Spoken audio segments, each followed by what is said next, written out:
there we go. We are back on. Okay, great.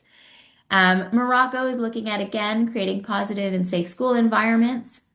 Pakistan strengthening family functioning by focusing on strict parenting and a lack of support. And Romania by addressing bullying and cyberbullying in schools. I recognize I'm going through these quite quickly and at a high level. We can answer any questions you have after. And again, there's more information in the request for proposals. We just wanted to give you a brief overview of what we mean when we say the driver of mental ill health in each of these countries. We can go to the next slide.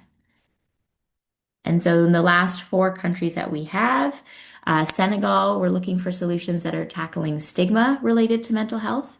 In Sierra Leone, specifically around reducing and preventing substance use amongst young people. In Tanzania, again, looking at reducing stigma. And in Vietnam, also strengthening family functioning. And again, looking at elements of supportive parenting and violence against young people. So I realize that I've done that quite quickly. But what we really wanted to demonstrate is that this program is looking at youth mental health through a prevention and promotion lens. So again, we aren't funding treatment-based programs. We're looking specifically at supporting solutions that can tackle these different elements in each of these countries, and hopefully to support young people to be well equipped with the skills, supports, and tools they need to be successful. Thank you. I'm going to pass it back to Patrick. Thanks so much, Nicole. So now I'd like to just briefly run through a few key pieces of information that you need to know about this opportunity. And the first thing I want to kind of really reiterate and emphasize is that this funding opportunity is specifically for transition to scale innovations only. So that means that it's only for innovations that have already demonstrated feasibility, effectiveness, demand, and impact on priority outcomes that are relevant to this funding call. So we are not funding untested early stage proof of concept innovations through this round of funding. The funding amounts available will range between 300,000 Canadian dollars to 1.5 million Canadian dollars per innovation, and that will depend on the maturity of the innovation. The funding amounts will be determined later in the process for those that are selected to move through to further due diligence steps. So that's to say really that the amount that you may put in your application may not necessarily be the amount that's allocated should your application be successful, but that will be determined later on, as I said. I really strongly encourage you all to visit our website and our investment approach page, which explains how we define transition to scale and how we determine funding amounts through a phased approach. So you can find that link referenced throughout the request for proposals and through our apply for funding link on our website. Next, who can apply? So I'll refer you again to the request for proposals itself that has a full rundown of who is eligible to apply. But essentially, the opportunity is open to any legally recognized organization, whether it be a non-profit organization, a for-profit company, a social enterprise, academic institution, and so on. What we cannot fund are individuals or sole proprietorships, and nor can we fund unincorporated trusts or partnerships. You can find a useful checklist within the request for proposals that will help you determine if your organization is the right fit for this funding. I'd also like to highlight that we are giving priority to youth-led and locally based organizations. And we define youth-led as an organization where 50% or more people in key leadership roles are aged 35 years or under. And again, the request for proposals has further information on these, on our preferences in terms of youth-led and also locally based organizations. You'll also find information there about Grand Challenges Canada's emphasis on having strong connections with the community that you're seeking to serve through your work. We do believe that innovation should be community driven as much as possible. So again, I'd refer you to the RFP itself for more information on that. And I'd also, again, recommend visiting that page on our website, our investment approach, which explains our commitment to community connection. So how to apply? We only accept applications that are submitted through our online portal, which is called Flux. You can find, that being said, you can find a downloadable version of the stage one application questions on the website. That's just to allow you to view it and work offline. However, you must submit them into the form on the online portal. So we will not review applications that are submitted by email or by any other channel. I direct you to the how to apply page on our website, and that's where you can find guidance on how to use the portal. The deadline's on the screen for you again. So it's March 31st at 2 p.m. Eastern time, which is 7 p.m. GMT. I would strongly urge you to submit well in advance of that deadline in case you do encounter any last minute technical issues with the portal. One of the final things I just wanted to present to you are kind of some information on how we review applications. So for this, I won't describe the entire selection process here for you. You can find that detail in the RFP. However, I do want to just highlight the first step, which all eligible applications will go through, which is the initial innovation screen. So at this stage, Grand Challenges Canada staff will review each application against the criteria that you can see on your screen. The first area is relevance. So here we look at how well a proposed innovation aligns with those country-specific areas of focus that Nicole described to you, and that you can find in section 2 of the RFP. We also look at how well applications address the priority outcomes that Being is looking to achieve. So again, that you can find in section 2 of the RFP.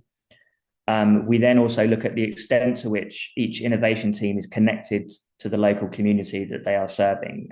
So that comes back to what I was describing earlier about Grand Challenges Canada's emphasis on strong community involvement. The second criteria that we look at is innovation. So we look at how innovative the proposed idea is, and how does it compare to existing approaches to the same problem. Another really critical element that we look at is proof of concept results, and the extent to which there is demonstrated feasibility, effectiveness, demand, and potential for impact, all of which are required to qualify for transition to scale funding. And then lastly, we look at whether there is a realistic and sustainable pathway to achieving scale and sustainability. Again, at risk of repeating myself, I would direct you to our investment approach page, where concepts like proof of concepts, readiness for transition to scale funding are explained. After that initial innovation screen, which we anticipate concluding in June of this year, the highest rated applicants will be invited to stage 2, where they'll be asked or invited to complete a more detailed application. That will then be reviewed by a panel of independent experts. And you can, as I said, find more information on the full selection process and timelines within the RFP. So now we can move into questions. That really concludes what we wanted to cover and present to you. Just before we move into questions, you can see on your screen some key sources of information. So you can visit our website and our apply for funding page, where you'll find pretty much everything you need to answer any questions you have. It includes the RFP, it includes our investment approach and guidance on how to use the online portal. If you still can't find the answer that you're looking for, then please reach out to us by email at opencompetitions@grandchallenges.ca. And we also have a separate email address that you can contact if you encounter any technical issues with the portal that aren't addressed in the guidance documentation. So that's fluxsupport@grandchallenges.ca. And then lastly, as Nicole also mentioned, I'll point you to the Being Initiative's website, beinginitiative.org, that has more information on what we do. So with that, we'll move into Q&A. You can either type your question into the chat, or we can invite you to raise your hand and come off mute if you'd like to speak with us. I will just say, just before we begin, that we're not able to give or offer specific advice on the strength or relevance of your individual idea. So I would ask that you try to aim and keep questions general enough to be of benefit to everyone here on the call. Um, so with that, we'll open it up for questions. Patrick, I might just flag a few questions that have been in the Please chat. do. I've answered a few directly, but some of them I think would benefit from Nicole's response. So the first one here from Satya, if the country-specific focus is family support system and the solution is focused on worker well-being, which has a family support mental health angle to it, would it work? Nicole, can we speak about that sort of in general as relates to the challenge statement, please? Yeah, absolutely. Yeah, good questions. I think the core thing to keep in mind is that the innovation needs to be directly addressing what's in the challenge statement, and all of this is within the framework of young people's mental health and well-being. So it needs to be directly addressing young people.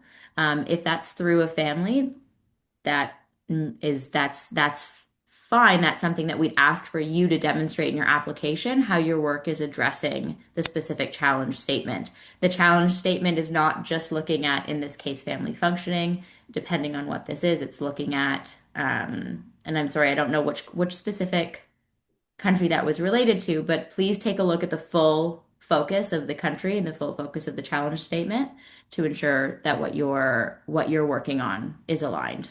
It can take our goal is innovation. It can take an innovative approach, but it does directly need to address the scope of that country. And within the RFP, you can also see some proposed indicators that you may be working towards. That list is not exhaustive by any means, but it's meant to give a signal to the types of outcomes that we're looking for.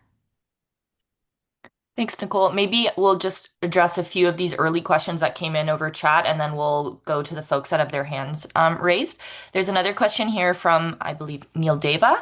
If the project we wish to apply for primarily focuses on a method or innovation that has already been proven effective in promoting youth mental health resilience, but the project is newly established and will only be implemented upon receiving the proposal approval, is it qualified to apply? Nicole or Pulkit, maybe even.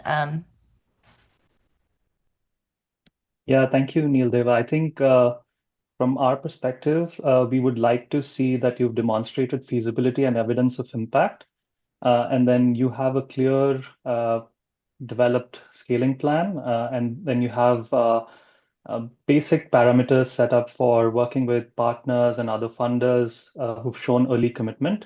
And then if your purpose is to test, validate, and strengthen your implementation approach or scaling approach in real world settings, then it could be considered as eligible. Again, I would recommend that you go to our website page which says our investment approach, and under there you can go through the drop down menus of what transition to scale is and how it is defined and what is the readiness. And then that would help you in self-selecting and identifying if that is applicable to you. Thanks, Pulkit.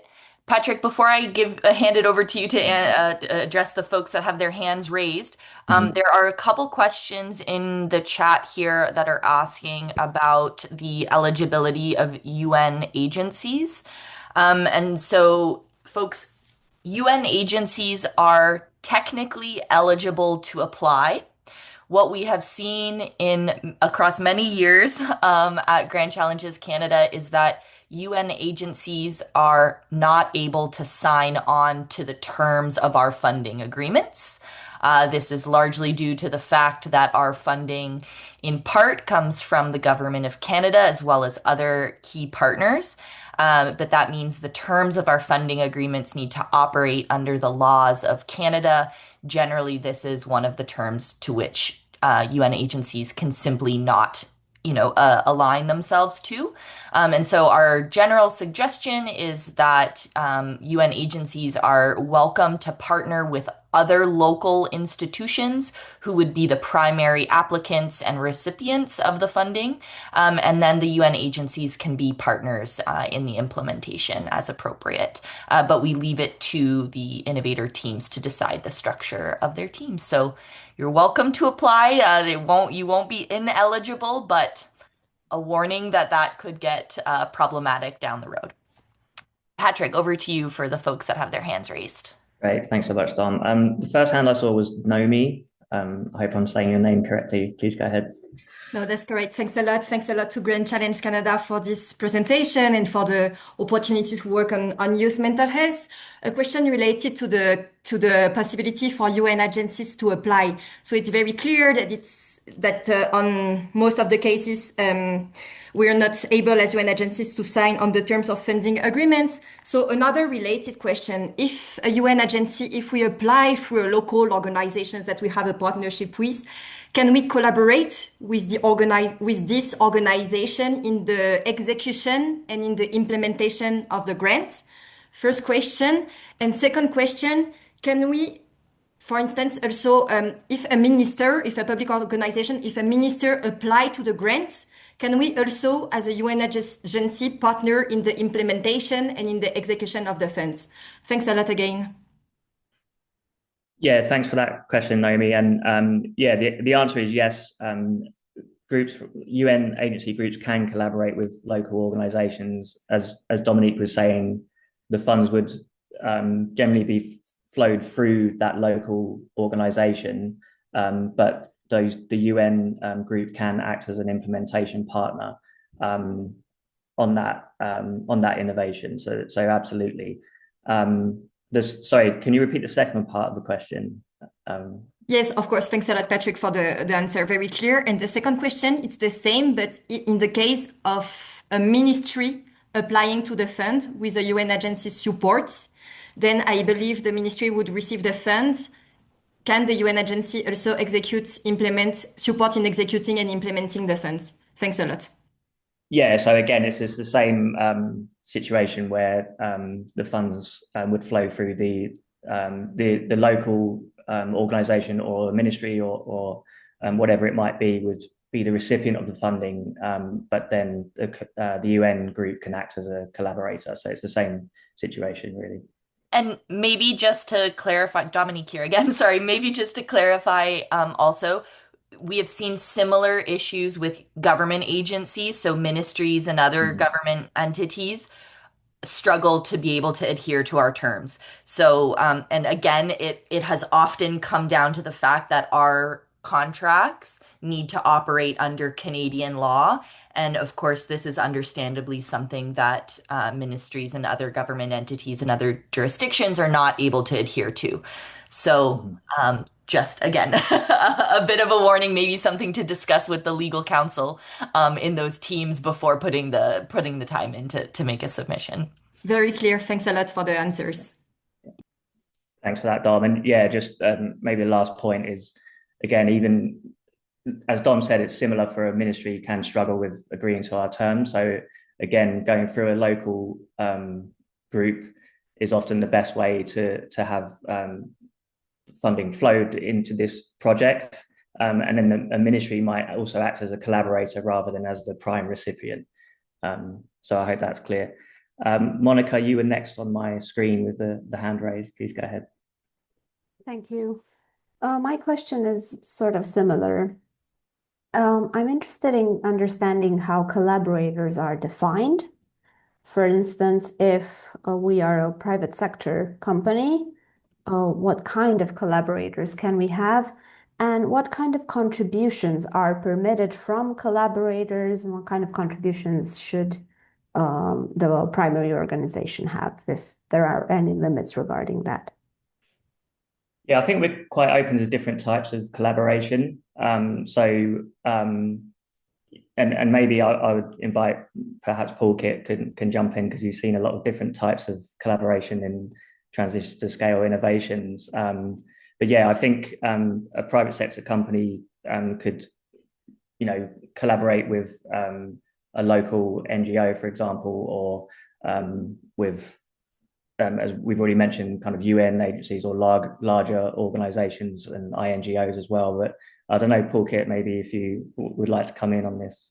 Yeah, no, thanks, Patrick. Thanks for the question, Monica. I think from our perspective, all types of collaboration opportunities are open. We look for different types. From a private sector perspective, I think the unique value proposition you can add is from the perspective of, for example, defining business strategies or pricing strategies or go-to-market strategies. And the local organization, which is an NGO, could come from the perspective of reaching underserved areas or marginalized population groups. So there's that complementarity that can be explored. And then there could be avenues where the strategic partnership could be in the form of working with the government stakeholder, which is a local government body, which is giving in-kind contributions or resources. So it can be anything and everything, but there has to be unique value add from each of these stakeholders, and there needs to be some form of strategic aspect to it when demonstrating that collaboration. I hope that sort of answered your question. Yes, thank you so much. Great. Thank you for that, Monica. Next on my screen is Chris. Hi, greetings from Amsterdam. My question is, can you clarify what your definition of a youth-led organization is? Yeah, so again, it's in the RFP. There's a kind of a rundown on sort of a preference scale in terms of youth-led, but the definition is really we're looking for, we define it as 50% of people who are in key leadership positions are age 35 or under. That's what we see as a truly youth-led organization. But again, I reference you to the RFP itself, which has a bit more of an explanation around that. Okay. Thanks very much. Thank you. Emmanuel?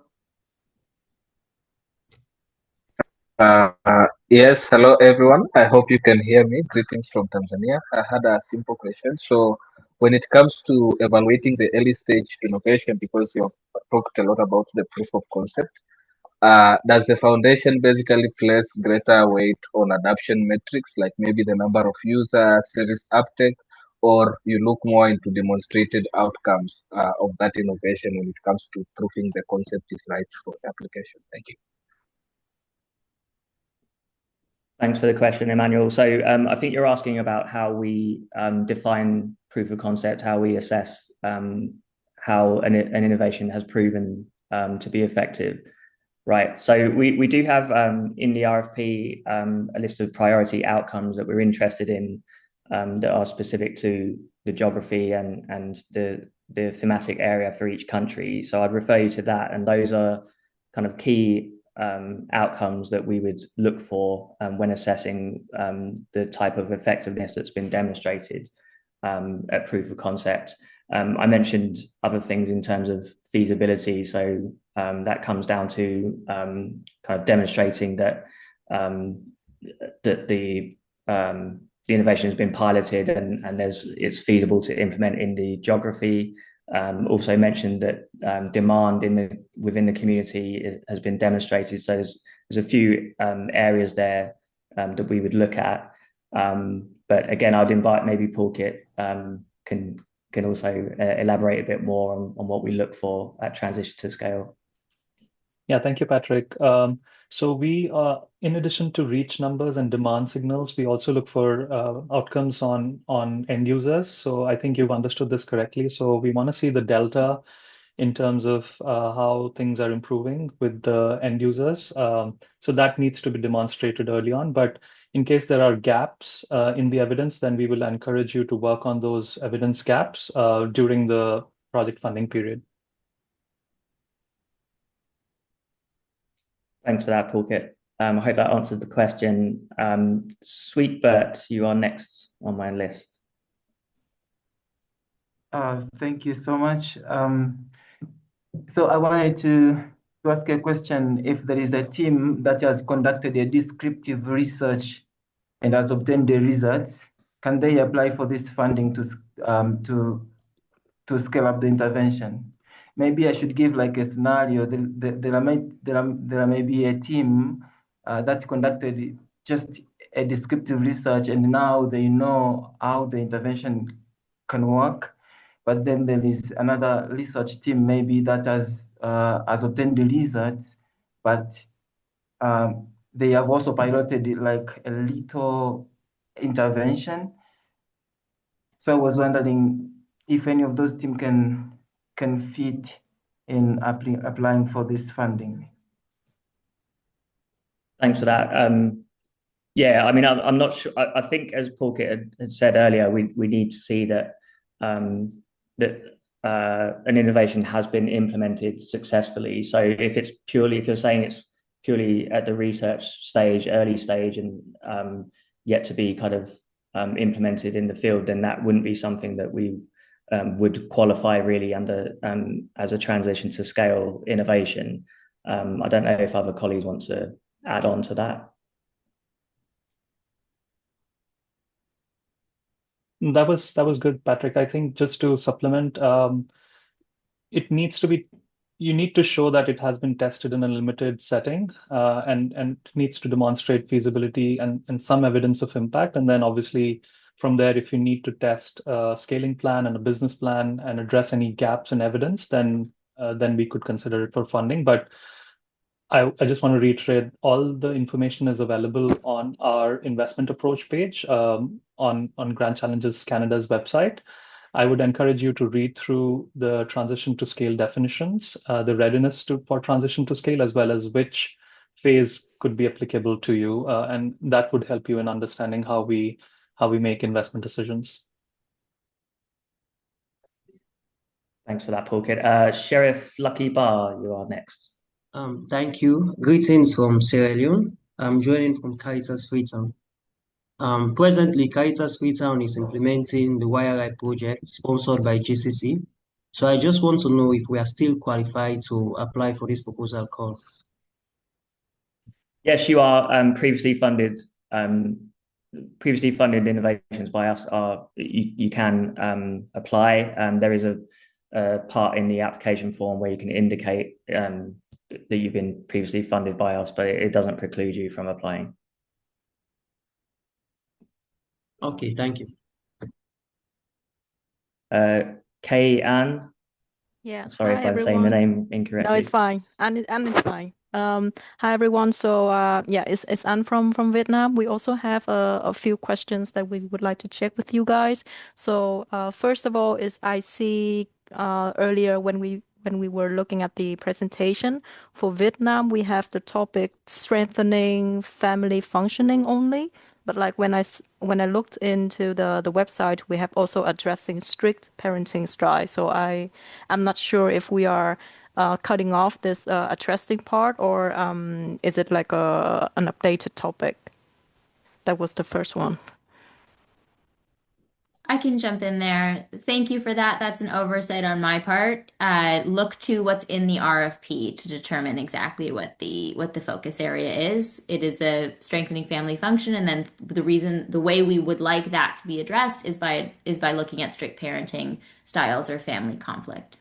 Okay, clear. So basically, the strict parenting style is still in the scope of the topic for research. Okay, clear.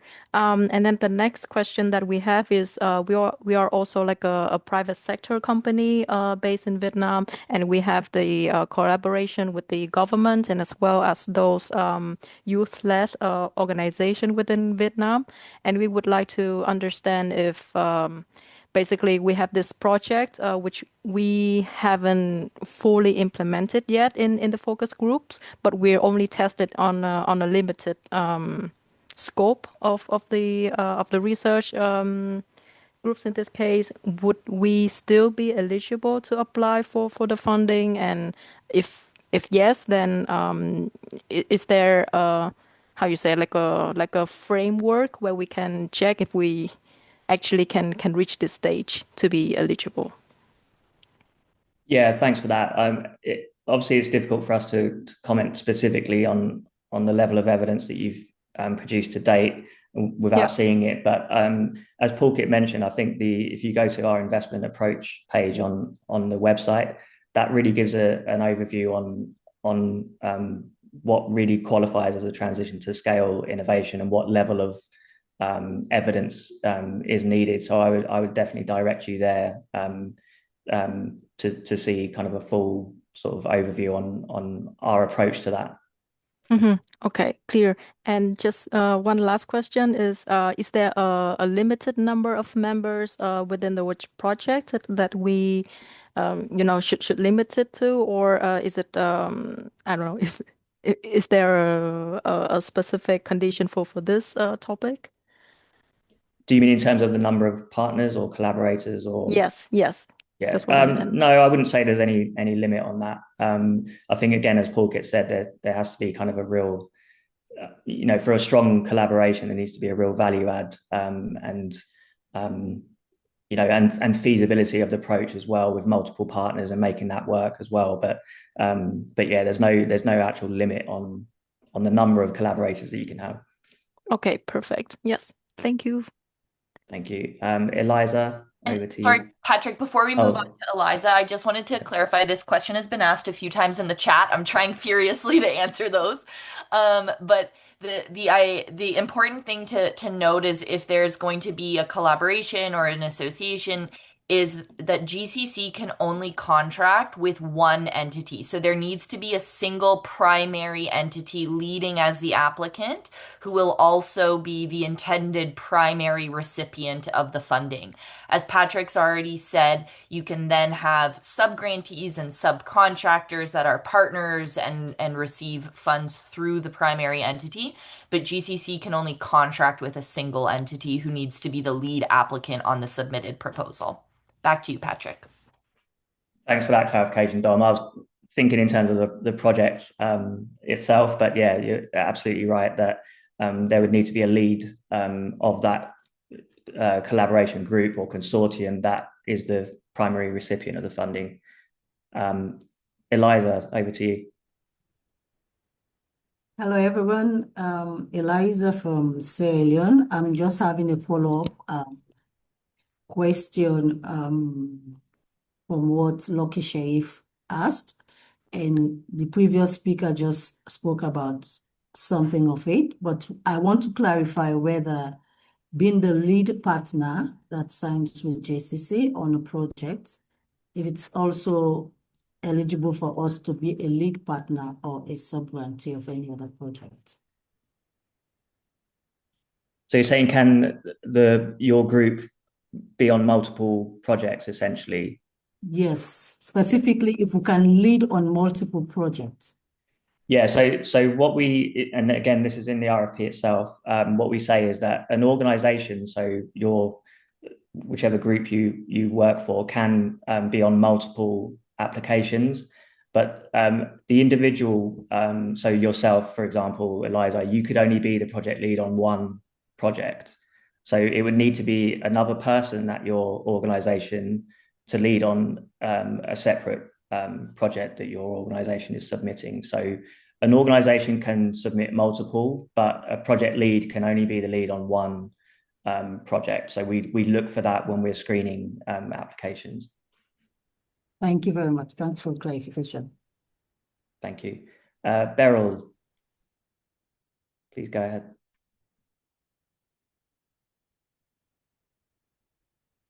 Beryl Mungai, you're up next on my screen. Hi, yeah.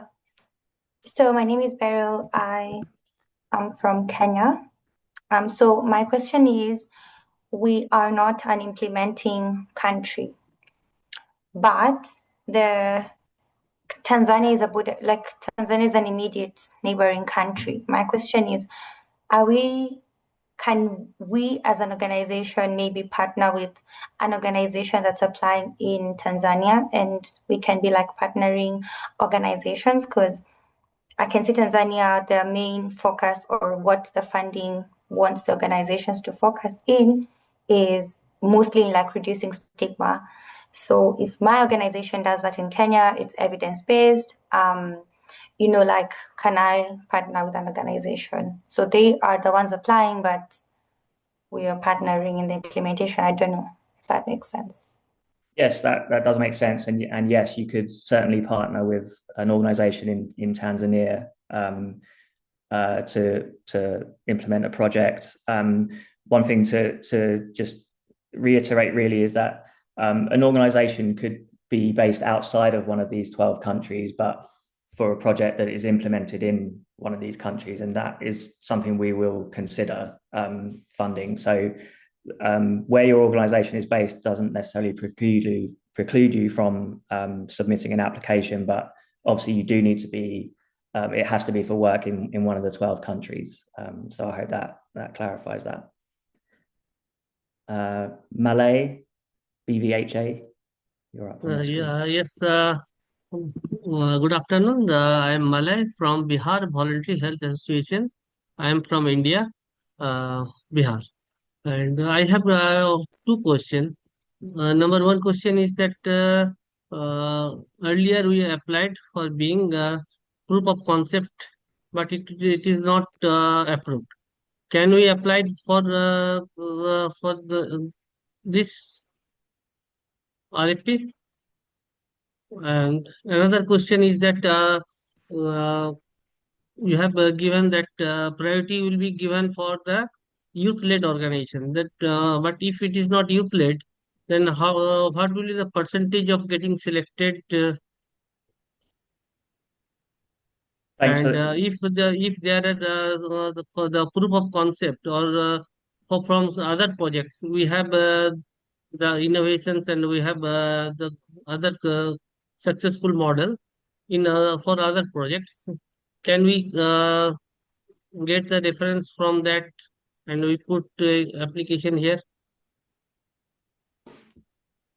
Great. Thanks, Malay, for the questions. You said you applied previously at proof of concept, and can you apply again? So the answer is yes. You're welcome to resubmit an application, but again, we're looking at transition to scale level innovation. So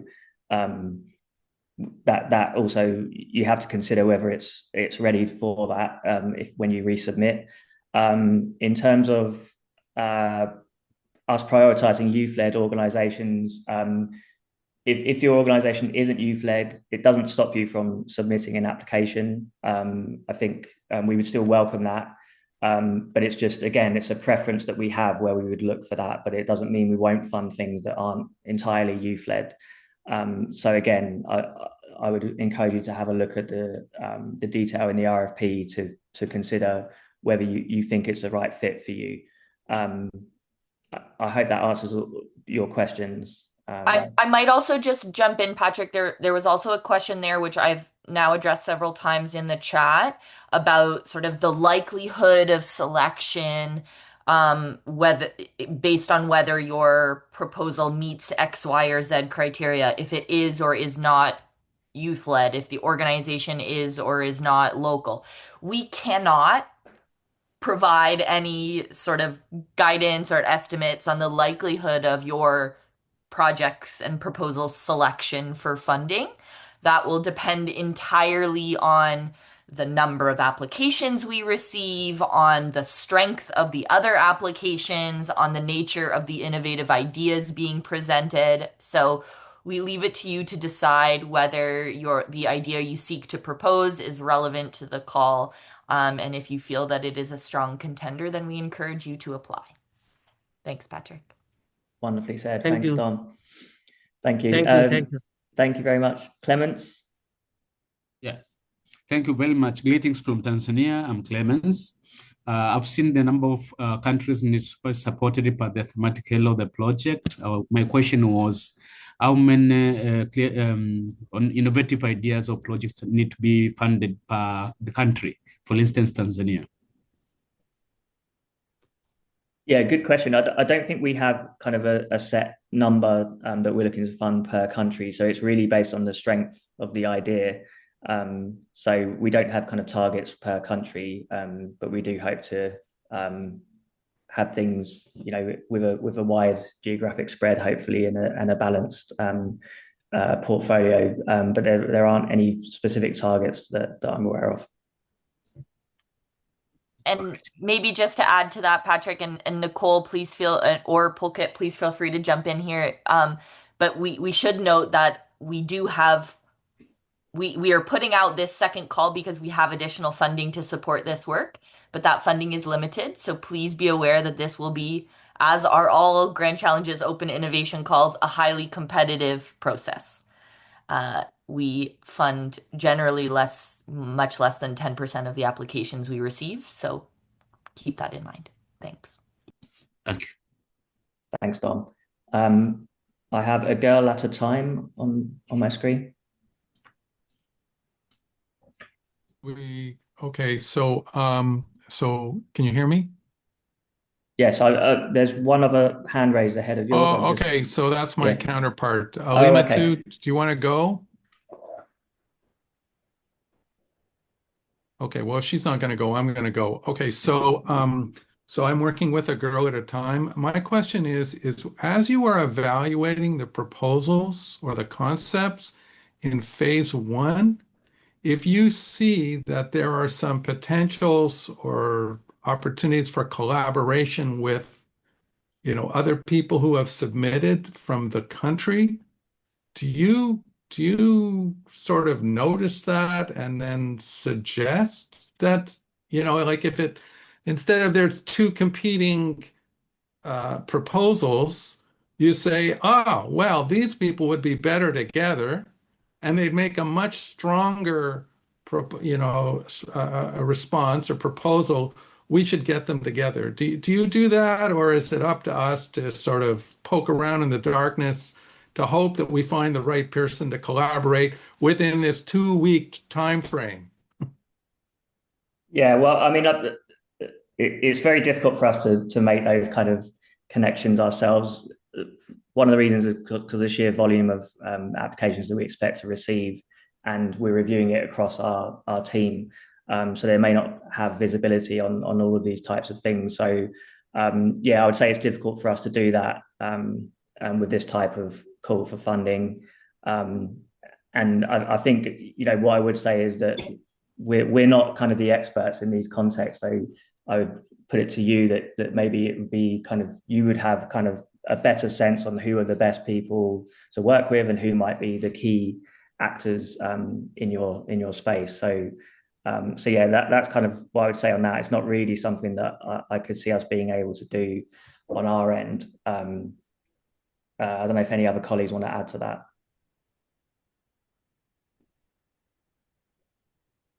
Okay. I think maybe just an addition there is about project teams. One of the areas of evaluation criteria is the strength and relevance of a project team. And so we would expect teams to come together already having assessed sort of the needs and gaps in their teams, bringing together relevant folks to make up a comprehensive and cross-collaborative team.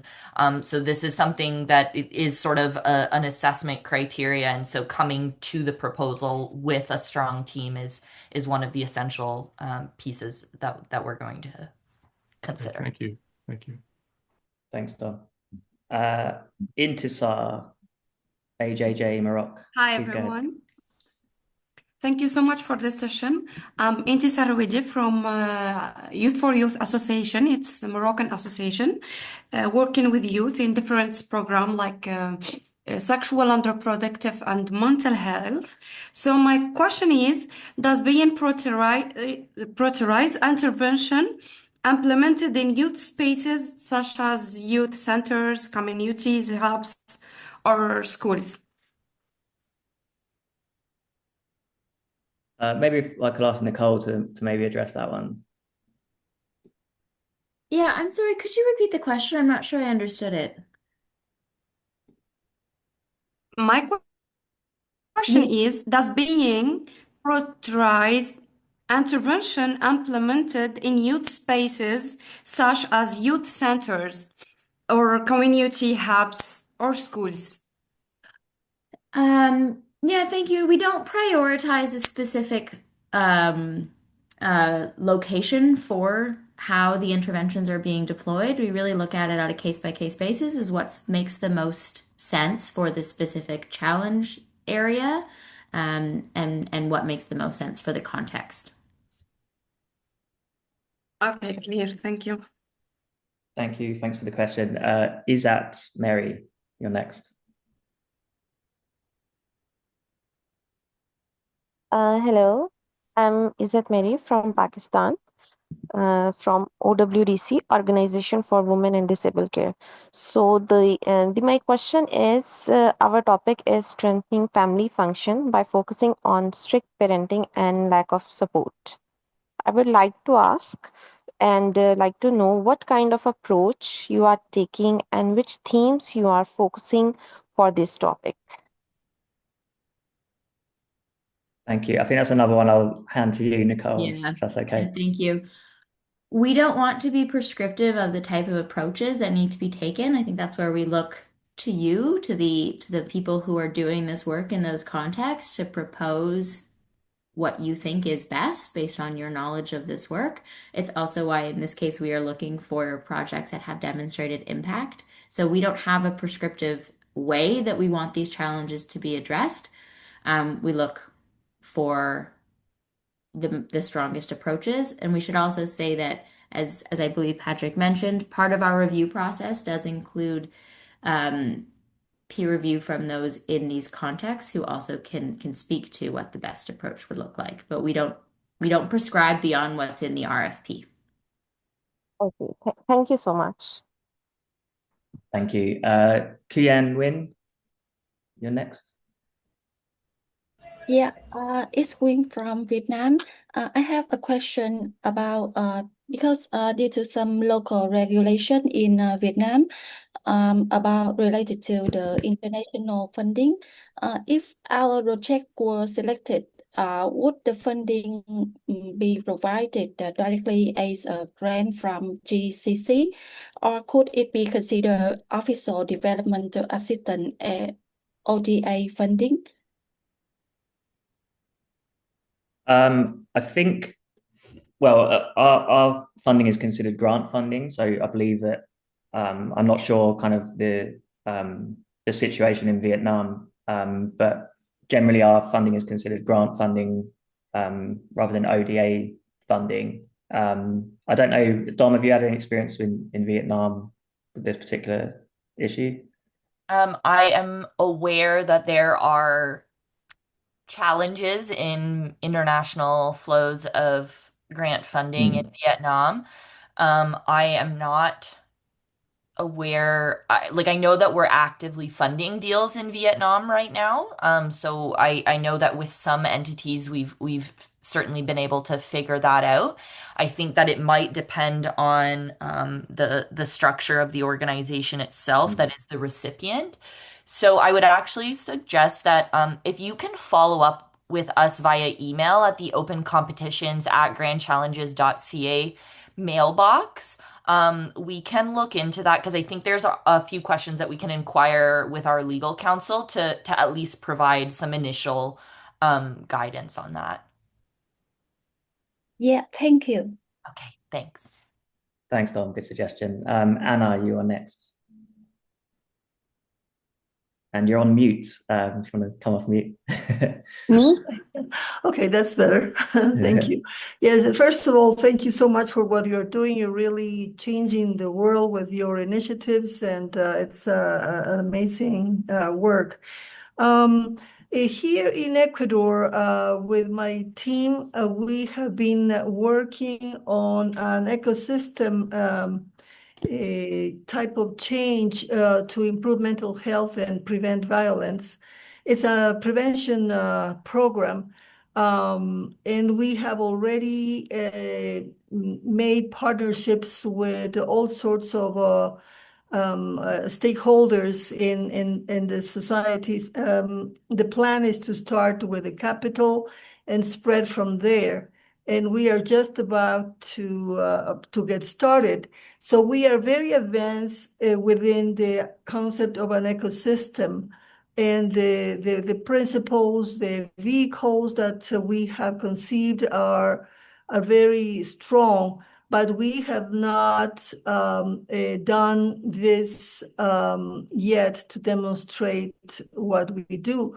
Nevertheless, I think the country would benefit with what we have, and we're going to do it anyway, but it's going to be a lot harder to grow faster without some financial support with funding. So do you think we stand a chance?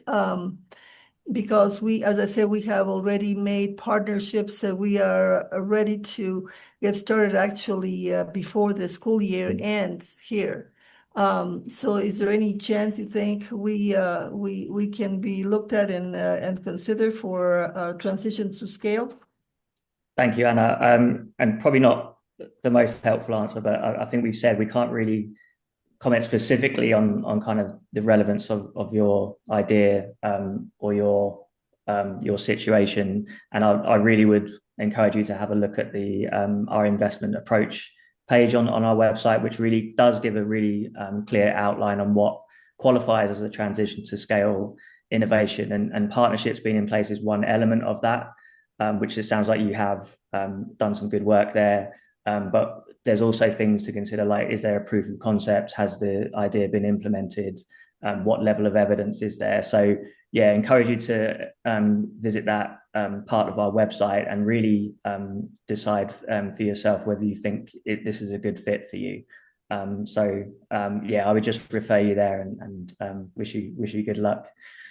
Yeah, thank you. Thank you. A couple more questions, please. Sorry, Anna, because we're at time, I'm going to have to wrap things up, unfortunately. But we do have the email address opencompetitions@grandchallenges.ca, and you're welcome to submit these questions to us, and we'll take the time to get back to you, certainly. And I know a lot of you still have your hand raised as well. So unfortunately, we're at time. But again, you can email us with follow-up questions. This session will be shared as well. The recording of the session will be shared and posted on our website. And I just wanted to end by thanking you all for your interest, and thank you all for the great work that you're clearly already doing in these 12 countries. A final reminder that the deadline to apply is March 31st, and we really can't wait to discover all the ideas and the great work that you have. So with that, I'll wrap up and close the meeting. Thank you all very much.